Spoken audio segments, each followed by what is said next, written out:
Right when I was about to sign my offer letter, the hiring manager looked at my ID and suddenly pulled the paper back. I'd already gone through 3 interviews, and this was supposed to be the easy part. I'd been out of work for almost 5 months after my last company shut down overnight, so I wasn't about to lose this over something small. He kept staring at my last name like it meant something, and then he asked me a question that caught me completely off guard. Do you have any relation to a man named Richard Cole? I said, yeah, that's my dad. He passed a few years ago. We weren't that close. He leaned back in his chair and just nodded slowly, then said, I'm sorry, but I can't move forward with this hire. I thought he was joking at first, but he wasn't. I asked him straight up what that had to do with me, and he said normally nothing, but in this case, it does.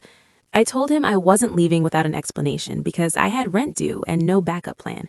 He looked at me for a long time and then finally said, about 12 years ago, his company lost a major contract right before closing because of a leak. Internal documents ended up with a competitor, and it cost them millions. They traced it back to an outside consultant who had access during negotiations, and that consultant was my dad. I felt my stomach drop because I'd heard rumors growing up, but nothing concrete, just things my mom refused to talk about. I told him I had nothing to do with any of that, and he said he believed me, but in his position, he couldn't ignore the risk. I didn't know what to say at first because part of me wanted to walk out, but then I remembered something. After my dad died, I had gone through some of his old storage boxes and found a folder full of printed emails and wire transfer confirmations. I never understood them, but I took photos just in case and never looked at them again.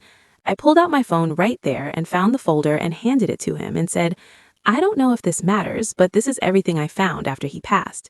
He hesitated before taking the phone, then started going through each image slowly. His expression changed the longer he looked. He started asking specific questions about dates and names, and I answered everything as honestly as I could, even the parts that made me uncomfortable. After a few minutes, he set the phone down and just sat there, thinking. Then he said, You realize this could reopen something that was buried a long time ago. I said, yeah, I know, but if it clears anything up, I'd rather it be out there than hanging over me. He nodded once and pushed the offer letter back toward me and said, Come in next Monday, we'll finish onboarding. I got the job, and a few months later I heard there were legal inquiries tied to that old case. We've never talked about it again, but every time I handle something sensitive or double-check something that could be ignored, I can tell he's watching.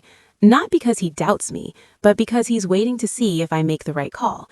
And that's the only thing I can control now.